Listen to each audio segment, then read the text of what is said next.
नमस्कार मित्रांनो, आजचा 20वा दिवस addition and subtraction of algebraic expressions. बैजिक राशींची बेरीज आणि वजाबाकी कशी होते ते आज आपण शिकणार आहोत. ठीक आहे. काल आपण शिकलो की what is mean by algebraic expressions, बरोबर. What is mean by like terms and unlike terms, स्वरूप पदे आणि भिन्न जातीची पद्य ते आपण शिकलो. ते तुम्हाला लक्षात असेलच. तर आजचा जो टॉपिक आहे आपला बेरीज आणि वजाबाकी कशी करायची. Let's see here. इथं बघा, 3 चिकू आणि 5 चिकू मिळून 8 चिकू होतात, बरोबर. तर ही आपण कसे लिहू शकतो. चिकूच्या ऐवजी आपण एक्स जर वापरला, चिकू म्हणजे काय एक्स, तर काय होणार. 3 चिकू म्हणजे 3x, बरोबर. आणि 5 चिकू म्हणजे 5x.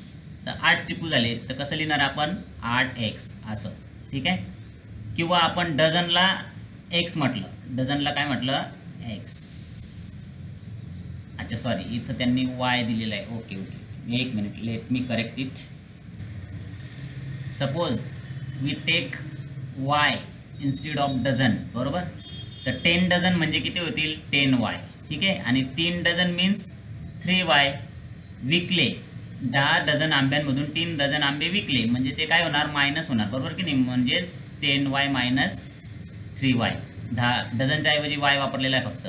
तर किती आंबे शिल्लक राहिले 7 डझन, बरोबर की नाही. मग 7 आणि y म्हणजे डझन, 7 डझन. अशा तऱ्हेने आपण काय म्हणू शकतो, y हे व्हेरिएबल वापरून आपण हे इक्वेशन सोडवू शकतो. ठीक आहे. तर अजून त्यांनी एक विचारलेलं आहे, 2 चिकू आणि 3 आंबे यांची एकूण संख्या आपण चिकूसाठी x अक्षर आणि आंब्यासाठी y अक्षर वापरून सांगून मांडू. कसं सांगणार बघा. आता याचं जे इक्वेशन बनवायचं असेल, चिकूच्या ऐवजी काय वापरायचं आपल्याला x, आणि we write the y instead of mango. Okay, the 2 chiku will become 2x, बरोबर. आणि 3 mango will become 3y, बरोबर. बट आपण इक्वेशन तयार करू शकतो, पण हे इक्वेशनची उकल म्हणजेच सोल्युशन निघू शकत नाही. बिकॉज मी जर तुम्हाला विचारलं 2 चिकू आणि 3 आंबे सांगा, मग किती झाले एकूण चिकू, होईल का असं.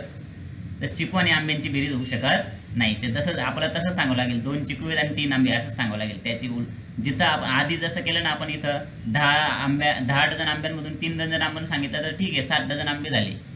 पण इथं सांगू शकत नाही का, की हे व्हेरिएबल्स आहेत ना ते वेगवेगळे आहेत. व्हेरिएबल्स आहेत ना ते होऊ शकत नाही. म्हणजे कोणी काय म्हणेल माहिती आहे का याला, मग 5xy काय सांगेल कोणी, यांची बेरीज काय होईल 5xy होईल का मला सांगा बरं. मी जर तुम्हाला विचारलं 2 चिकू आणि 3 आंबे किती झाले रे, तुम्ही सांगणार का 5 चिकू आंबे असं.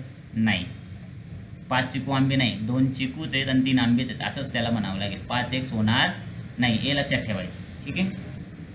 मग काय लक्षात ठेवायचं की बैजिक राशींनी बनलेल्या केवळ स्वरूप पदांचीच बेरीज होते. स्वरूप म्हणजे काय लाईक टर्म्स. इथं कसं लाईक टर्म की नाही बघा, 10y 3y. लाईक टर्म्स म्हणजे काय, त्यांचे व्हेरिएबल सारखे आहेत, त्यांचे काय म्हणतात त्याला चल पदे सारखे आहेत. y आहे की नाही, म्हणून आपण त्यांची वजाबाकी करू शकलो. इथं जसं झालं 3x होते 5x होते, बरोबर. तर हे त्याचे व्हेरिएबल सारखे आहेत की नाही, म्हणजे लाईक टर्म्स झाले. लाईक टर्म्सची बेरीज करू शकतो, वजाबाकी करू शकतो. We can add them, we can subtract them, but we cannot add or subtract unlike terms because the variables are different. Okay, एवढं लक्षात ठेवायचं.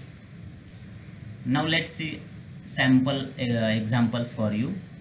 4xy plus 9xy काय बेरीज होईल रे यांची.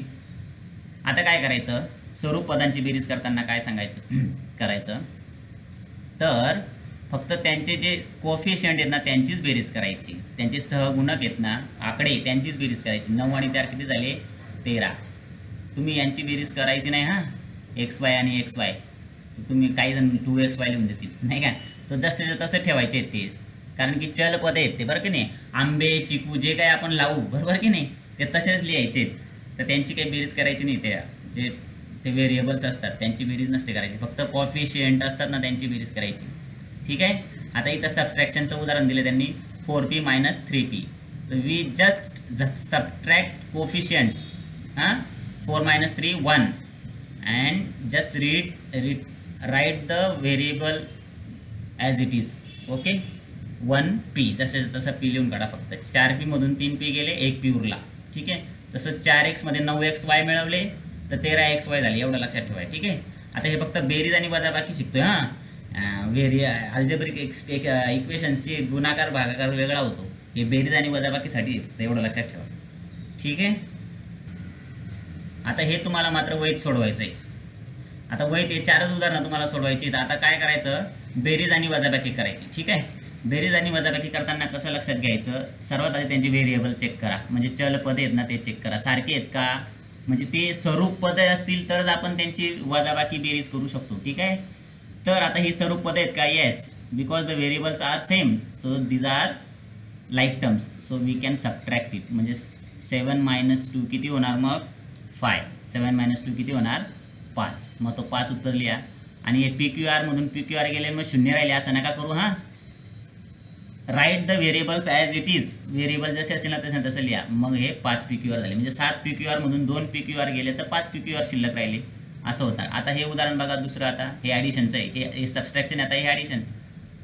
आधी काय चेक करायचं, variables. Just see the variables whether this variables are same or not. Yes, same. So it like term झाले. लाईक टर्म म्हणजे स्वरूप पद झाले. स्वरूप पदांची बेरीज वजाबाकी होते. तर मग आपण -12 मधून +10, बरोबर की नाही, म्हणजे -12 + 10. तर यांची बेरीज कधी होणार, पूर्णांक संख्यांचा बेरजेचा नियम तुम्हाला माहिती पाहिजे. एक धन एक ऋण असेल तर काय करणार आपण, गुणाकाराचे नियम नाही म्हणत मी इथं, बेरजेचे नियम. एक धन एक ऋण संख्या असेल तर मोठ्या संख्येतून लहान संख्या वजा करायची. मग 12 मधून 10 गेले, उरला 2. आणि मोठ्या संख्येचं चिन्ह कोणतं येईल मग ऋण, मग ऋण 2. कळलं. आता पूर्णांक संख्येचे त्याचा वेगळा व्हिडिओ बनवावा लागेल तुम्हाला. पूर्णांक संख्या खूप कन्फ्युजन असतं. पूर्णांक संख्येचे परत पूर्णांक संख्यांचा बेरजेचे नियम आणि पूर्णांक संख्येचे गुणाकाराचे नियम, याच्यात बहुतेक मुलांना कन्फ्युजन होतं. तर याच्यावर व्हिडिओ बनवायचा का ते तुम्ही सांगा मला. ठीक आहे. तर ठीक आहे, चला मग आता हे झालं. आता झेड आणि झेड ॲज इट इज लिहून द्या व्हेरिएबल. ठीक आहे. म्हणजे -12 मधून 10 झेड वजा केले तर 2 झेड, ऋण 2 झेड उरले. ठीक आहे. सॉरी, ॲडिशन केलं नाही का, त्याच्यात मिळवले तर तरी 2 कमीच पडत आहेत, ऋण 2 झेड. ठीक आहे. आता third example is there, 8x - 3y. काय सांगितलं मी, बेरीज किंवा वजाबाकी करताना आधी व्हेरिएबल चेक करा. These are the different, so unlike terms. मग अनलाईक टर्म्सची बेरीज वजाबाकी होऊ शकत नाही. आपण काय करतो, जसेच्या तसे लिहून ठेवायचं, 8x - 3y, बस. त्याचं सोल्युशन निघणार नाही, तर तसंच एक्सप्रेस होणार. ठीक आहे. Last example, 27 mn 20 mn. आता बघा इथं आपल्याला थोडंसं कन्फ्युजन करण्यासाठी त्यांनी दिलेलं, इथं mn दिला आणि इथं ma. मग हे होतील का मला सारखा बरं. हां, काही जण म्हणतील सर होऊ शकतं 27 मधून 27 m मधून 20 m काढून टाका आणि शेवटी n लिहून टाका. नाही, variables are different, so they are unlike terms, we can not subtract or add them. Okay. म्हणजे भिन्न जाती पद आपण ॲड किंवा काय म्हणतात बेरीज आणि वजाबाकी करू शकत नाही. म्हणून तेच आपण काय करणार, जसंच तसं लिहिणार. बस एवढंच आहे. आज काही एवढं विशेष नाही, थोडंसंच होतं वाटतं. ठीक आहे. बघा मित्रांनो, आपल्याला नंतर रेग्युलर सिरीज पण करायची आहे. व्हिडिओ जास्तीत जास्त शेअर करा, तुमच्या मित्रांना पाठवा. काही अडचणी असतील तर कमेंटमध्ये विचारा. मला जसा वेळ देता येईल तसं मी बनवतो व्हिडिओ. लेट्स सी पुढं वेळ मिळतो की नाही, हा पण प्रश्नच आहे. ठीक आहे. सध्या आपण ब्रिज कोर्स तर करूया. ओके, चलो keep studying. Bye bye, take care.